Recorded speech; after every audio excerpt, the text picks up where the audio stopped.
News18 ಡಿಜಿಟಲ್ಗೆ ಸ್ವಾಗತ. ನಾನು ಕಾರ್ತಿಕ್. ಕರ್ನಾಟಕ ರಾಜಕಾರಣದಲ್ಲೂ ಕೂಡ ಇತ್ತೀಚೆಗೆ ರಾಜಕಾರಣಿಗಳು ತೀರಾ ವೈಯಕ್ತಿಕವಾಗಿ ಟೀಕೆಯನ್ನು ಮಾಡ್ಕೊಳ್ತಾ ಇದ್ದಾರೆ. ಈ ಹಿಂದೆ ಬೇರೆ ಬೇರೆ ರಾಜ್ಯಗಳಲ್ಲಿ ನಾವು ಈ ರೀತಿಯ ಘಟನೆಗಳನ್ನು ಕೇಳ್ತಾ ಇದ್ವಿ.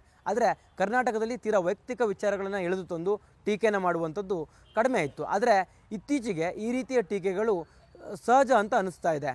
ಈಗ ನಾವು ಬೇರೆ ಬೇರೆ ಪ್ರಕರಣಗಳನ್ನು ನೋಡ್ತಾ ಹೋಗೋದಾದ್ರೆ ಜನಾರ್ದನ್ ರೆಡ್ಡಿ ಹಾಗೂ ನಾರಾ ಭರತ್ ಅವರ ನಡುವೆ ನಡೆದಿರ್ತಕ್ಕಂಥ ಒಂದು ಸಂಘರ್ಷ ಇರ್ಬೋದು, ಕುಮಾರಸ್ವಾಮಿ ಮತ್ತು ಡಿ ಕೆ ಶಿವಕುಮಾರ್ ಅವರ ನಡುವೆ ನಡೆದಿರ್ತಕ್ಕಂಥ ಸಂಘರ್ಷ ಇರ್ಬೋದು, ಈ ರೀತಿಯ ವೈಯಕ್ತಿಕ ವಿಚಾರವನ್ನು ಇಟ್ಕೊಂಡು ತೀರಾ ಕೆಳಮಟ್ಟದಲ್ಲಿ ರಾಜಕಾರಣವನ್ನು ಮಾಡ್ತಾ ಇದ್ದಾರಾ ಅನ್ನುವಂಥ ಪ್ರಶ್ನೆಗಳು ಕೂಡ ಈಗ ಉದ್ಭವ ಆಗ್ತದೆ. ಅದರ ಸಾಲಿಗೆ ಈಗ ಬಿ ಕೆ ಹರಿಪ್ರಸಾದ್ ಮತ್ತು ಸುರೇಶ್ ಕುಮಾರ್ ಅವರ ನಡುವೆ ನಡೀತಿರ್ತಕ್ಕಂಥ ಟಾಕ್ ವಾರ್ ಕೂಡ ಶುರುವಾಗಿದೆ. ಉತ್ತರ ಕನ್ನಡ ಜಿಲ್ಲೆಯಲ್ಲಿ ನಡೆದಂಥ ಒಂದು ಕೊಲೆ ಪ್ರಕರಣಕ್ಕೆ ಸಂಬಂಧಪಟ್ಟಂತೆ ಸುರೇಶ್ ಕುಮಾರ್ ಅವರ ಒಂದು ಫೋಟೋವನ್ನು ಬಳಕೆಯನ್ನು ಮಾಡಿಕೊಂಡು ನೈತಿಕ ಹೊಣೆಯನ್ನು ಇವರು ಹೊರಬೇಕು ಅನ್ನುವಂಥ ರೀತಿಯಲ್ಲಿ ಬಿ ಕೆ ಹರಿಪ್ರಸಾದ್ ಅವರು ಒಂದು ಪೋಸ್ಟನ್ನು ಮಾಡ್ತಾರೆ. ಸುರೇಶ್ ಕುಮಾರ್ ಅವರ ಫೋಟೋ ಅಷ್ಟೇ ಅಲ್ಲ, ವಿಜೇಂದ್ರ ಅವರ ಫೋಟೋವನ್ನು ಕೂಡ ಅವರು ಬಳಕೆಯನ್ನು ಮಾಡಿರ್ತಾರೆ. ಸಾರ್ವಜನಿಕ ಜೀವನದಲ್ಲಿರ್ತಕ್ಕಂಥ ರಾಜಕಾರಣಿಗಳು ದಿನನಿತ್ಯವೂ ಕೂಡ ಸಾವಿರಾರು ಜನರನ್ನು ಭೇಟಿ ಮಾಡ್ತಾರೆ, ಜೊತೆಗೆ ಹತ್ತಾರು ಜನರೊಂದಿಗೆ ಫೋಟೋವನ್ನು ತೆಗೆದುಕೊಳ್ತಾರೆ. ಆದರೆ ಆ ವ್ಯಕ್ತಿಗಳ ಹಿನ್ನೆಲೆ ಅವ್ರಿಗೆ ಗೊತ್ತಿರೋದಿಲ್ಲ, ಜೊತೆಗೆ ಅವರು ಮುಂದೆ ಏನು ಮಾಡ್ತಾರೆ ಅನ್ನುವಂಥದ್ದು ಕೂಡ ಯಾರಿಗೂ ಗೊತ್ತಿರೋದಿಲ್ಲ. ಫೋಟೋವನ್ನು ತೆಗೆದುಕೊಂಡಿರ್ತಕ್ಕಂಥ ವ್ಯಕ್ತಿ ಯಾವುದಾದ್ರು ಒಂದು ಕೃತ್ಯವನ್ನು ಮಾಡಿದ್ರೆ ಆ ಕೃತ್ಯವನ್ನು ಮಾಡಿದಂಥ ಸಂದರ್ಭದಲ್ಲಿ ಹಿಂದೆ ಫೋಟೋವನ್ನು ಯಾವ ರಾಜಕಾರಣಿ ತೆಗೆದುಕೊಂಡಿದ್ದಲ್ಲ ಅವನು ಅದಕ್ಕೆಲ್ಲದಕ್ಕೂ ಬೆಂಬಲವಾಗಿ ನಿಂತಿದ್ದಾನೆ ಅಂತ ಹೇಳೋದಕ್ಕಾಗೋದಿಲ್ಲ. ಜೊತೆಗೆ ಎಲ್ಲ ವಿಚಾರಗಳಿಗೂ ಕೂಡ ರಾಜಕಾರಣಿಗಳು ಫೋಟೋ ತೆಗೆದುಕೊಂಡಿರ್ತಕ್ಕಂಥ ವ್ಯಕ್ತಿ ಮಾಡಿರ್ತಕ್ಕಂಥ ಎಲ್ಲ ವಿಚಾರಗಳಿಗೂ ಉತ್ತರವನ್ನು ಕೊಡೋದಕ್ಕೂ ಕೂಡ ಆಗೋದಿಲ್ಲ. ಜೊತೆಗೆ ರಾಜಕಾರಣದಲ್ಲಿಯೂ ಕೂಡ ಈ ರೀತಿಯ ಘಟನೆಗಳಾದಂಥ ಸಂದರ್ಭದಲ್ಲಿ ಈ ರೀತಿಯಾಗಿ ಟೀಕೆಯನ್ನು ಮಾಡುವಂಥದ್ದು ಸರಿಯಲ್ಲ ಅನ್ನುವಂಥ ಅಭಿಪ್ರಾಯಗಳು ಕೂಡ ಈಗ ಸಾರ್ವಜನಿಕವಾಗಿ ಕೇಳಿಬರ್ತಾ ಇದೆ. ಬಿ ಕೆ ಹರಿಪ್ರಸಾದ್ ಅವರ ಕಳವಳಿ ಏನಂತಂದರೆ, ಅಲ್ಲಿ ಓರ್ವ ವ್ಯಕ್ತಿಯ ಕೊಲೆಯಾಗಿದೆ. ಆ ಒಂದು ಕೊಲೆಗೆ ಕಾರಣ ಆಗಿರ್ತಕ್ಕಂಥ ಕಮಲಾಕರ್ ಭಟ್ ಅನ್ನುವಂಥ ಆ ಜ್ಯೋತಿಷಿಯ ಬೆಳವಣಿಗೆಗೆ ಇವರು ಕಾರಣ ಆಗಿದ್ದರು ಅನ್ನುವಂಥದ್ದು. ಅವರ ಕಳವಳಿ ಸಹಜ. ಅಂದರೆ ಅವ್ರದ್ದೇ ಒಂದು ಸಮುದಾಯದ ವ್ಯಕ್ತಿಯ ಕೊಲೆ ಆಗಿರ್ತಕ್ಕಂಥ ಕಾರಣಕ್ಕಾಗಿ ಅವರು ಬೇಸರದಿಂದ ಈ ರೀತಿಯ ಪೋಸ್ಟನ್ನು ಮಾಡಿದ್ದಿರ್ಬೋದು. ಆದರೆ ಕಮಲಾಕರ್ ಭಟ್ ಅನ್ನುವಂಥ ಕೃತ್ಯ ಸಿಗಿರ್ತಕ್ಕಂಥ ಜ್ಯೋತಿಷಿ ಏನಿದ್ದಾನೆ ಆ ವ್ಯಕ್ತಿಯೊಂದಿಗೆ ಇವರು 7-8 ವರ್ಷದ ಹಿಂದೆ ತೆಗೆದುಕೊಂಡಿರ್ತಕ್ಕಂಥ ಫೋಟೋವನ್ನು ಇಟ್ಟುಕೊಂಡು ಇವರು ಟೀಕೆ ಮಾಡಿರುವಂಥದ್ದು. ಜೊತೆಗೆ ನೈತಿಕವಾಗಿ ಆ ಘಟನೆಗೆ ಇವರು ಹೊಣೆಯನ್ನು ಹೊರಬೇಕು ಸುರೇಶ್ ಕುಮಾರ್ ಮತ್ತು ವಿಜೇಂದ್ರ ಅವರು ಅನ್ನುವಂಥ ರೀತಿಯಲ್ಲಿ ಬರೆದುಕೊಂಡಿರ್ತಕ್ಕಂಥದ್ದು ತೀರಾ ಕೆಳಮಟ್ಟದ ರಾಜಕಾರಣ ಅಂತ ಅನಿಸುತ್ತೆ. ಜೊತೆಗೆ ಈ ವಿಚಾರಕ್ಕೆ ಸಂಬಂಧಪಟ್ಟಂತೆ ಸುರೇಶ್ ಕುಮಾರ್ ಅವರು ಕೂಡ ಪ್ರತಿಯಾಗಿ ಟ್ವೀಟನ್ನು ಮಾಡ್ತಾರೆ, ಪ್ರತಿಕ್ರಿಯೆಯನ್ನು ಕೂಡ ಕೊಡ್ತಾರೆ. ನ್ಯೂಸ್18 ಜೊತೆ ಮಾತನಾಡುವಂಥ ಸಂದರ್ಭದಲ್ಲಿ ಬಿ ಕೆ ಹರಿಪ್ರಸಾದ್ ಅವರು ಕೊಳೆತ ಮನಸ್ಥಿತಿ ಅನ್ನುವಂಥ ರೀತಿಯಲ್ಲಿ ಅವರ ಮನಸ್ಥಿತಿಯ ಬಗ್ಗೆಯೂ ಕೂಡ ಇವರು ಅಂದರೆ ಟೀಕೆಯನ್ನು ಮಾಡುವಂಥ ಕೆಲಸವನ್ನು ಮಾಡ್ತಾರೆ. ಅಂದರೆ ಬಿ ಕೆ ಹರಿಪ್ರಸಾದ್ ಅವರ ಒಂದು ಮನಸ್ಥಿತಿ ಕೊಳೆತದ್ದು ಅನ್ನುವಂಥ ರೀತಿಯಲ್ಲಿ ಟೀಕೆ ಮಾಡುವಂಥದ್ದು ಕೂಡ ಸರಿಯಾದಂಥ ಭಾಷೆ ಅಲ್ಲ ಅಂತ ಅನಿಸುತ್ತೆ. ಜೊತೆಗೆ ಸಿ ಎಂ ಸಿದ್ದರಾಮಯ್ಯನವರು ಮತ್ತು ಕಮಲಾಕರ್ ಭಟ್ ಅವರ ನಡುವೆ ಇರತಕ್ಕಂಥ ಒಂದು ಫೋಟೋ, ಅಂದರೆ ಸಿ ಎಂ ಸಿದ್ದರಾಮಯ್ಯನವರು ಪ್ರಯಾಣಿಸುವಂಥ ಸಂದರ್ಭದಲ್ಲಿ ಕಮಲಾಕರ್ ಭಟ್ ಅವರು ಸಿ ಎಂ ಸಿದ್ದರಾಮಯ್ಯನವರೊಂದಿಗೆ ತೆಗೆದುಕೊಂಡಿರ್ತಕ್ಕಂಥ ಫೋಟೋವನ್ನು ಹಾಕಿ ಈ ಘಟನೆಗೆ ಅಂದರೆ ಬಿ ಕೆ ಹರಿಪ್ರಸಾದ್ ಅವರು ಯಾವ ರೀತಿಯಾಗಿ ಆರೋಪವನ್ನು ಮಾಡಿದ್ರಲ್ಲ ಅದೇ ರೀತಿಯಾಗಿ ಹಾಗಾದರೆ ಸಿ ಎಂ ಸಿದ್ದರಾಮಯ್ಯನವರ ಪಾತ್ರ ಇದೆ ಅಂತ ನಿಮ್ಗೆ ಅನಿಸುತ್ತಾ ಅನ್ನುವಂಥ ರೀತಿಯಲ್ಲಿ ಪ್ರಶ್ನೆಯನ್ನು ಮಾಡ್ತಾರೆ.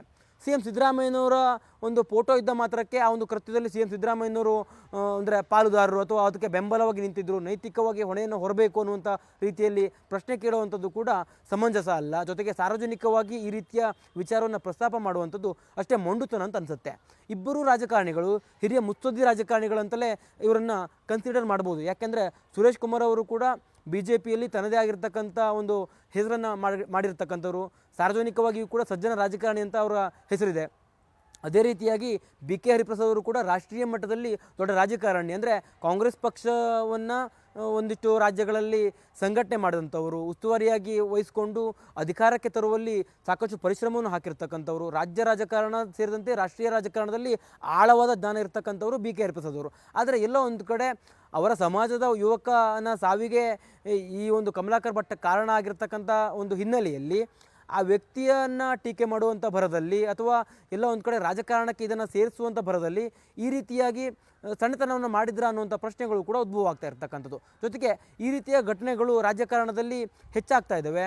ಇತ್ತೀಚೆಗೆ ಪರಿಷತ್ನಲ್ಲೂ ಕೂಡ ಈ ವಿಚಾರವನ್ನು ಬಿ ಕೆ ಹರಿಪ್ರಸಾದ್ ಅವರು ಪ್ರಸ್ತಾಪವನ್ನು ಮಾಡಿದರು. ಅಲ್ಲಿಯೂ ಕೂಡ ಈ ಒಂದು ಘಟನೆಗೆ ಸಂಬಂಧಪಟ್ಟಂತೆ ಕಳವಳಿಯನ್ನು ಅವರು ಅಲ್ಲಿ ವ್ಯಕ್ತಪಡಿಸಿದರು.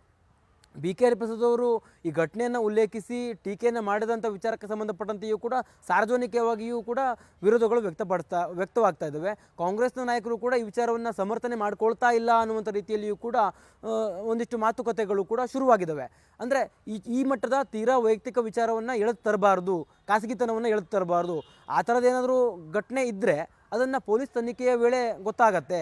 ಆದರೆ 7-8 ವರ್ಷದ ಹಿಂದೆ ಫೋಟೋವನ್ನು ತೆಗೆದುಕೊಂಡ್ರು ಅನ್ನುವಂಥ ಕಾರಣಕ್ಕಾಗಿ ಯಾವುದೋ ವ್ಯಕ್ತಿ ಏನೋ ಒಂದು ಘಟನೆಯನ್ನು ಮಾಡ್ದ ಅನ್ನುವಂಥ ಕಾರಣಕ್ಕಾಗಿ ಅಲ್ಲಿ ನೈತಿಕ ಹೊಣೆಯನ್ನು ನೀವು ಹೊರಬೇಕು ಅನ್ನುವಂಥ ರೀತಿಯಲ್ಲಿ ಆರೋಪವನ್ನು ಮಾಡುವಂಥದ್ದು ಸರಿಯಲ್ಲ ಅನ್ನುವಂಥ ಒಂದು ಅಭಿಪ್ರಾಯಗಳು ಕೂಡ ಕೇಳಿ ಬರ್ತಾ ಇವೆ. ಅದರ ಜೊತೆಗೆ ಇತ್ತೀಚೆಗೆ ವಿಧಾನಸಭೆಯಲ್ಲಿಯೂ ಕೂಡ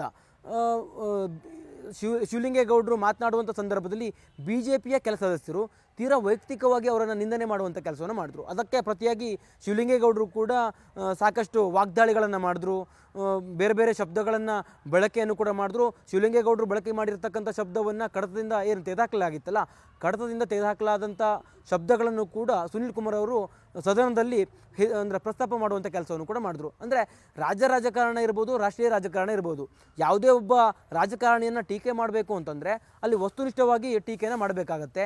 ವಸ್ತುನಿಷ್ಠವಾಗಿ ಟೀಕೆ ಮಾಡುವ ಬದಲು ವೈಯಕ್ತಿಕವಾಗಿ ನಿಂದನೆ ಮಾಡುವಂಥದ್ರಿಂದ ಸಾರ್ವಜನಿಕರಿಗೂ ಕೂಡ ಯಾವುದೇ ರೀತಿ ಲಾಭ ಇಲ್ಲ, ರಾಜಕಾರಣಿಗಳಿಗೂ ಕೂಡ ಅದು ಸರಿಯಾದಂಥ ಕ್ರಮ ಅಲ್ಲ ಅನ್ನುವಂಥದ್ದು ಸಾರ್ವಜನಿಕವಾಗಿ ಅಭಿಪ್ರಾಯಗಳು ಕೂಡ ಕೇಳಿ ಬರ್ತಾ ಇದ್ದಾವೆ. ಅದರ ಜೊತೆಗೆ ಯಾವುದೇ ಒಂದು ವಿಚಾರವನ್ನು ರಾಜಕಾರಣದಲ್ಲಿ ತರಬೇಕು ಅಂತಂದರೆ ಅದರ ಒಂದು ಸಾರ್ವಜನಿಕರಿಗೆ ಲಾಭ ಆಗುವಂಥದ್ದಾಗಿರಬೇಕು, ಅಥವಾ ರಾಜಕಾರಣದಲ್ಲಿ ಅಥವಾ ಕಾನೂನಿನಲ್ಲಿ ಎಲ್ಲೋ ಒಂದು ಕಡೆ ಅಲ್ಲೋಲ ಕಲ್ಲೋಲ ಸೃಷ್ಟಿಯಾಗುವಂಥ ವಿಷಯ ಆಗಿದ್ದರಂಥ ಸಂದರ್ಭದಲ್ಲಿ ಆ ವಿಚಾರವನ್ನು ತಂದು ಟೀಕೆಗಳನ್ನು ಮಾಡಬೇಕು. ಅದನ್ನು ಬಿಟ್ಟು ಆಸ್ತಿ ವಿಚಾರಕ್ಕೋ, ಮನೆತನದ ವಿಚಾರಕ್ಕೋ, ಅಥವಾ ಇನ್ಯಾವುದೋ ವ್ಯಕ್ತಿ ಏನೋ ಒಂದು ಘಟನೆಯಲ್ಲಿ ಪಾಲುದಾರ ಅನ್ನುವಂಥ ಕಾರಣಕ್ಕಾಗಿ ಅವರ ಕುಟುಂಬವನ್ನು ಕೂಡ ಉಲ್ಲೇಖಿಸಿ ಆ ವಿಚಾರವನ್ನು ಎಳೆತಂದು ಟೀಕೆಯನ್ನು ಮಾಡುವುದು ಇದು ರಾಜಕಾರಣಕ್ಕೆ ಸರಿಯಾದಂಥದ್ದಲ್ಲ. ಮುಂದಿನ ದಿನಗಳಲ್ಲಿಯೂ ಕೂಡ ಈ ರೀತಿಯಾಗಿ ರಾಜಕಾರಣಿಗಳೇನಾದರೂ ಟೀಕೆಗಳನ್ನು ಮಾಡ್ತಾ ಹೋದರೆ ನಿಜಕ್ಕೂ ಕೂಡ ಅದು ಮೌಲ್ಯ ಕಳೆದುಕೊಂಡಂಥ ರಾಜಕಾರಣ ಆಗತ್ತೆ. ರಾಜಕಾರಣದಲ್ಲಿ ಮೌಲ್ಯಯುತವಾಗಿ ಇದ್ದಂಥ ಸಂದರ್ಭದಲ್ಲಿ ಮಾತ್ರ ರಾಜಕಾರಣಿಗಳಿಗೆ ಸಾರ್ವಜನಿಕರು ಕೂಡ ಅಷ್ಟೇ ಉತ್ತಮವಾಗಿರುವಂಥ ಗೌರವವನ್ನು ಕೊಡ್ತಾರೆ. ಸಾರ್ವಜನಿಕರು ರಾಜಕಾರಣಿಗಳನ್ನು ಗೇಲಿ ಮಾಡಿಕೊಳ್ಳುವಂಥ ಒಂದು ಪರಿಸ್ಥಿತಿಗೆ ಯಾವುದೇ ರಾಜಕಾರಣಿಯೂ ಕೂಡ ಇಳಿಬಾರ್ದು. ಈ ರೀತಿಯ ವೈಯಕ್ತಿಕ ವಿಚಾರಗಳನ್ನು ಇಟ್ಟುಕೊಂಡು ಅವರು ಟೀಕೆ ಮಾಡಿದ್ರೆ ಮೌಲ್ಯವನ್ನು ಕಳೆದುಕೊಳ್ಳುತ್ತೆ ರಾಜಕಾರಣ ಅನ್ನುವಂಥದ್ದು ಕೂಡ ಈಗ ಸಾರ್ವಜನಿಕವಾಗಿ ಅಭಿಪ್ರಾಯಗಳು ಕೇಳಿ ಬರ್ತಾ ಇದೆ. ಕ್ಯಾಮ್ರಾ ಪರ್ಸನ್ ನೂರ್ ಅಹಮದ್ ಜೊತೆ ಕಾರ್ತಿಕ್, ನ್ಯೂಸ್ 18 ಕನ್ನಡ, ಬೆಂಗಳೂರು.